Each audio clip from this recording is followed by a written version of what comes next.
So I'm not a fan of movies based on true events. And that's because the truth is a hard pill to swallow.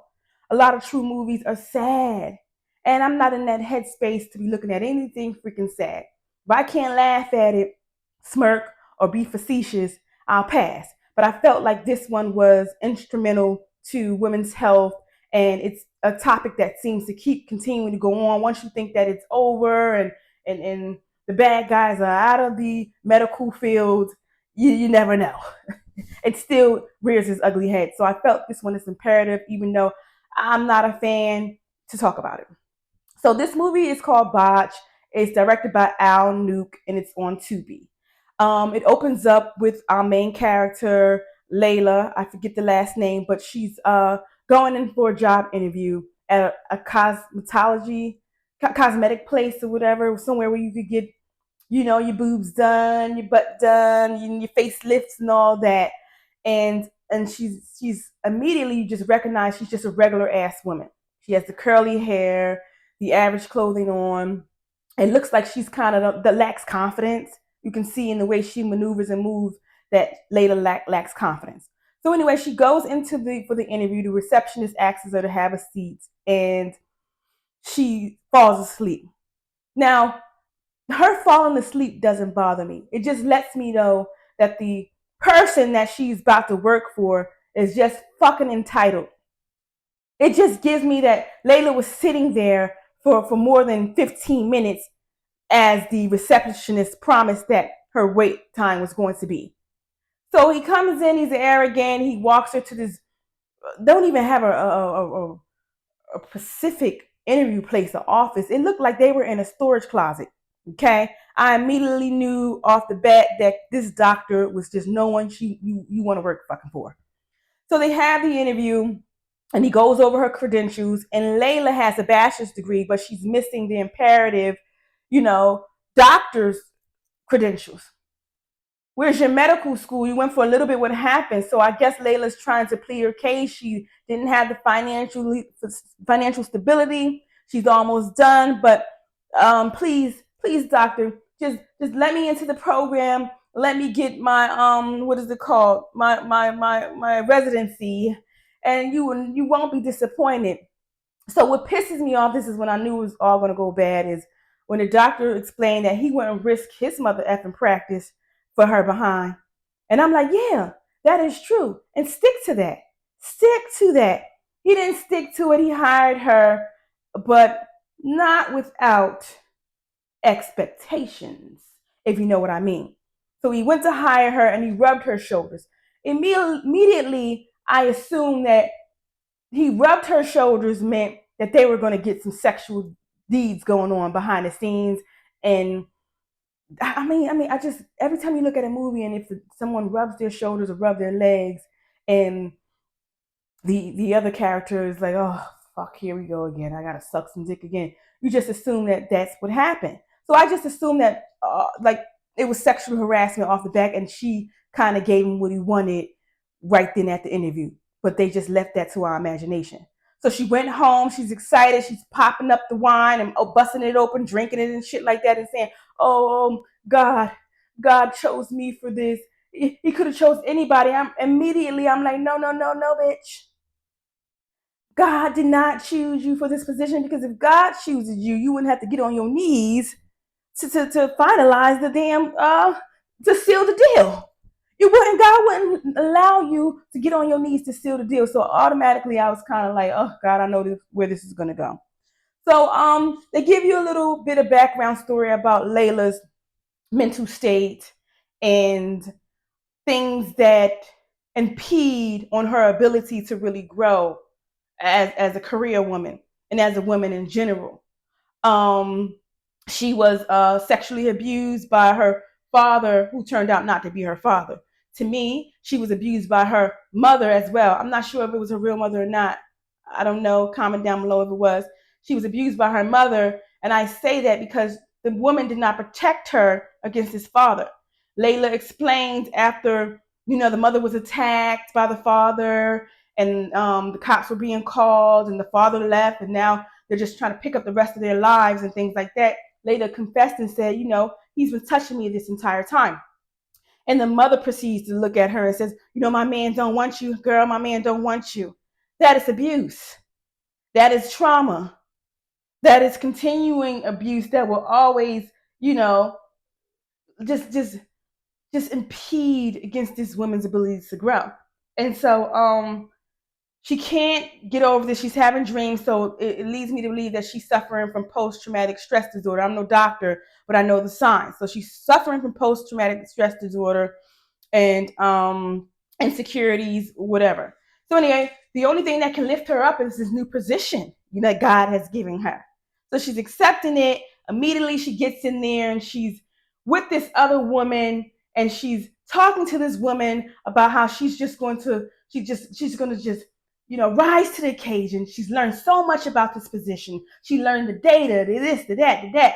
And immediately you can tell that the other employee is like, bitch, that shit you learned in school, you need to just wrap that shit up. We ain't doing that shit here. Whatever you learned in school, in the medical school or whatever, and you lack credentials, girl, just do this. And that's it, whatever. But you could tell right then and there, though, from Layla's action that she was determined and she was ready to just blossom in this career and possibly go back to school and finish what she started. She was excited about this new journey and she wanted to do it the right way. That's what this gave me. Days followed through and she looked like she's getting the job done and she's settling nicely. She's at the what is it called? The customer service table or whatever, where you sign people in and shit. And because she said she had to start off from level 1 and work her way up. That was the plan that her and the nasty ass doctor came to the conclusion of, and they agreed upon. So she's happy and excited, and in walks this raggy ass man and this girl who looks like she takes baths in the sink. And I guess she was there to get her boobs, the butt booty done. I don't know. And they needed someone to try to forge the care credit. That's what it's called. The care credit through with things like that. So as the lady goes in the back, the girl who looks like she washes in the sink to get her procedure done or to do the insurance or do the inpatient type of requirements, the raggy ass man is flirting with our girl Layla at the desk. Automatically her antennas go up like, boy, please, you come in here with your girlfriend, she ain't even got the shit she needs to even get the shit done. Then you're telling me that possibly you're a fucking pimp? No, don't even look my way. How dare you think? I know I'm not better than nobody else, but how dare you have the audacity to ask me and my scrubs typing and filing and all my credentials. How dare you ask me out? And sometimes you got to look at Negroes like that. How dare you ask me out? I know I'm not no Beyonce, but damn, that's an insult for some pimp on the street to ask you out. Ugh, I'm that messy looking. Like what? So anyway, she knew he was not the man to deal with, and that's when I feel like her post-traumatic stress disorder had transitioned into unconscious self-sabotagement, because now you're self-sabotaging yourself unconsciously. You got the thing that you wanted the most, and now you're going to take on this new challenge, this inevitable epic fail of a nigga. You're going to take him on when you getting your shit together. I felt like she was self-sabotaging herself unknowingly because of her post-traumatic stress disorder.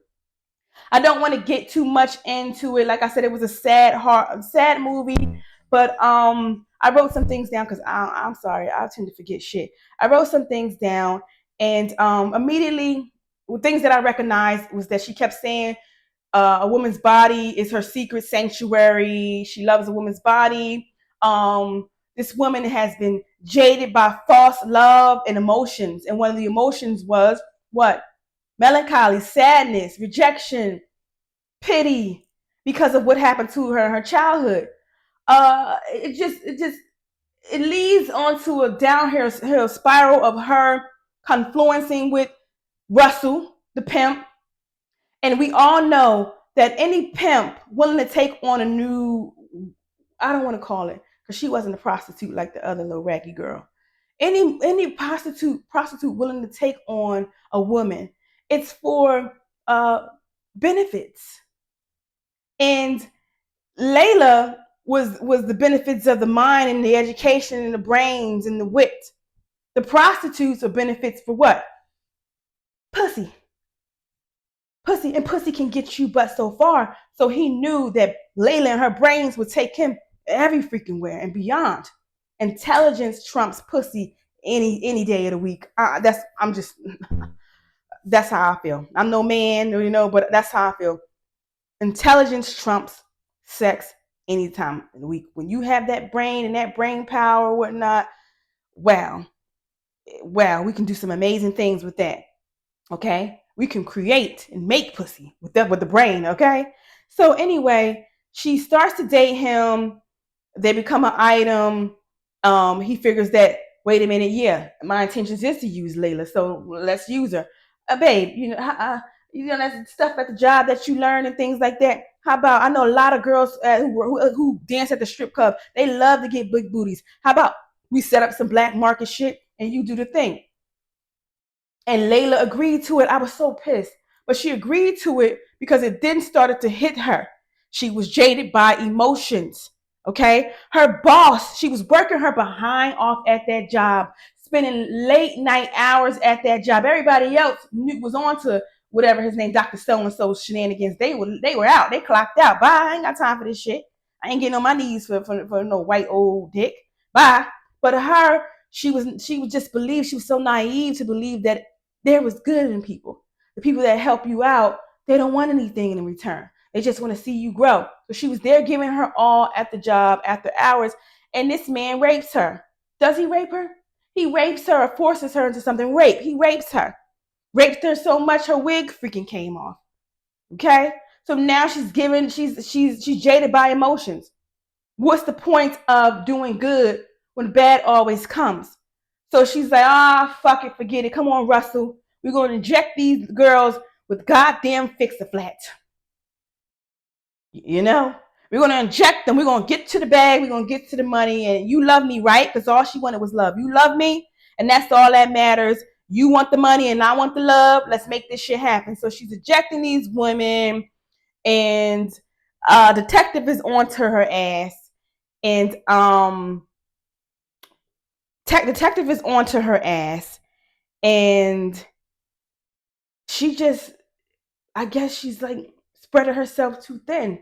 She spreads herself too thin because she's really doesn't have enough products, that she was stealing from her job. She quit the job, so she don't have enough products. She got to make her own. Cement, Fix-A-Flat, whatever. She's got to mix some shit. And I blame that on that doctor. She didn't have the right credentials, but he should have went to jail too. You hired her for a position that she did not have the requirements for. And then you let her do certain things. You let her do certain procedures. Now she's learned the tricks of the trade, and now she's going to do that on whatever you taught her on someone else because she figures that's all it takes. It's fucking easy. You should have been arrested too, Dr. So-and-so. What? So things started to spiral out of control. I don't want to get too much into it. And her and Russell, are on the run and things like that. They're on the run. Russell goes to jail for something. I don't know. I forget. And now Layla is on her own. She's on her own. She feels like God doesn't love her and the devil don't want her. Ain't that crazy? That's scary. That shit gave me chills when she was in the mirror and she said, God doesn't love me and the devil can't accept her. God doesn't love me and the devil won't accept me. Whoa. How's that for a quote? I felt so bad for her. And immediately, anyway, she's on the run. She's looking for a new identity, and she winds up in this hair salon, and she meets a young, pretty girl named Crystal, who's a social butterfly. Crystal is loquacious, talks too much, and you know, Layla just wants to just get to the next town or whatever. But Crystal talks her into coming over to her place so she can get this makeover. Crystal gives Layla the makeover, and they become an item right then. It was like anything that anybody who did anything nice for Layla, she automatically clung on to him, attached to him like a flea to a fucking cat. Like she was looking for love. Anyone who showed her an ounce of it, she was clinging on to him. Hard to let go. So she figured she could make this thing work. And I kind of thought she was gay all along. You know why? Because when she was doing the procedures with this woman, if you notice and paid attention closely, when Layla was injecting these women with the cement, the fix the flat, the coffee or whatever, when she would mold the woman's ass, it was almost in a sexual way. I swear on everything I love, it was maybe my eyes were playing tricks on me, but I saw her lick a ass cheek at one point. She was damn near biting the ass cheek at one point. She was in love with the female silhouette. Girlfriend wanted to devour the booty. She wanted to devour them. It was like she was in love with women. And usually, I hate to say this, when women are raped or taken advantage of or violated, they can't stand the sex that violate them, so they gravitate to the opposite sex. It happens all the time. So anyway, Crystal and her are a team now. Crystal says, "I'm never going to leave you. You've given me this money. You've helped me with. You're going to help me accomplish some dreams. You know, I love too hard and I'm scared, but you are the one for me." They get into a new home and things like that. Everything seemed to be working out well. And there was a scene that pissed me off where it was like Layla had changed. She transitioned into Russell. She was the language she was using, the way she started talking to Crystal was the same way Russell was talking to her. Like almost like she started adapting the same characters as Russell. Russell's gone. Now she has to pick up this leadership, this pessimistic leadership, if you ask me. Not pessimistic, but this negative type of leadership. This downright pimp attitude is what Layla picked up. There's one scene where they got Russell got out of jail and he found Layla. I don't know how he found her. He found her, beat the stew out of goddamn to Crystal's little frail ass, and Layla shoots him. Just like she shot her dad, stepdad, or whatever, she shoots him. She shoots him. And they had to flee the scene. So as they flee and they separate and they're talking on the phone, Layla asks Crystal, "Where's my pocketbook? Where's the money?" And Crystal said, "Girl, all I could think about was leaving in our safety. I didn't give a fuck about that money." And Layla said something that kind of was so incongruous to the character she portrayed in the beginning of the scene. You know, when the beginning of the scene, she has the little corny ass curly oodles and noodles hairstyle. She has the blazer and her whole body is covered. And she's conservative and she's a little just like, I don't want to say unhinged. She's quietly unhinged. Like she's just like so humble and things. To see her transition to that, to just this pimp, this nasty ass pimp mind frame, I was like, what? She told Crystal, "Bitch, you dumb bitch. You dumb bitch, you left the money." That is what Russell would say. It's almost like that saying is true. When you connect with the spirit, you take on that spirit. She took on Russell's spirit. I really believe that she was already fucked up in the head, and to collaborate and to link up with these people that were ill and had ill intentions from the get-go. She took those spirits on, and it was unfortunate when it comes to people who are already damaged. Okay, she killed 17 people. Okay, she did, I guess, 207. I think she did 217 injections. A lot of them, 200, they were hospitalized after this, and 17 wound up dying from complications. One of the complications I know is pulmonary embolism, pulmonary fat embolism. That's when there are blood clots that block the arteries. I had a friend who had these injections done illegally years ago when this shit first started happening. I can't divulge too much without breaching her privacy. She's not gonna watch this shit anyway. But I can give you a little bit, a snippet of what she has gone through and what she's continuing to go through. She had to get blood transfusions. She had to get massive skin and just things removed from her buttocks, and it left her disfigured, and it left her depressed. And I never want to see anyone go through the images that she showed me. I'm trying not to cry. The images that she showed me, I thank God we're not that cool now, but and it doesn't relate to what happened to her, you know. But I swear, I wish her nothing but the best and happiness, because what she was going through was a living fucking hell. It was hell on earth. Hell on earth. And people think that women get the injections because they want to appease the man. No, some women get injections because they just to them it heightens the beauty, it heightens the sexuality. It's all for self-purpose. It's not always because of a man. It's not always because of money. I know I want to get my breasts done because I want them to be lifted after fucking 4 kids and breastfeeding to the goddamn age of 1. It will make me feel confident. It has nothing to do with the man. It has everything to do with how I feel. And I guess that's a part of self-love, growing in self-love. Yeah, I love the shit out of myself, but I want my titties to be lifted a little bit. you know, we all want certain things. It's almost like you want your hair done, you want this, you want to look good, because when you look good, you feel good. But I will never go to the lengths of going to someone's goddamn house or basement or in the hotel rooms. No. So anyway, long story short, Russell is dying. Maybe he did an overdose because he was on sniffing that white powder. And that was another reason why Layla was just like, what? What the fuck is going on here? But anyway, she goes and visit him and she winds up killing him. That's all she knows how to do is just, I guess, kill. So anyway, she winds up killing him. Later on, she links back up with Crystal. She tells Crystal basically she doesn't know how to have compassion for people because of a man raping her, and the mother or whoever she is not believing her, and also ingrating in her head that who would want her anyway? She's ugly. She's a little big and whatnot. And who would want her fucking anyway? I felt so bad. And I felt bad because looking from the beginning, I'm going to keep reiterating this. Looking at the beginning at that movie and seeing how just regular she was. Normal type of woman.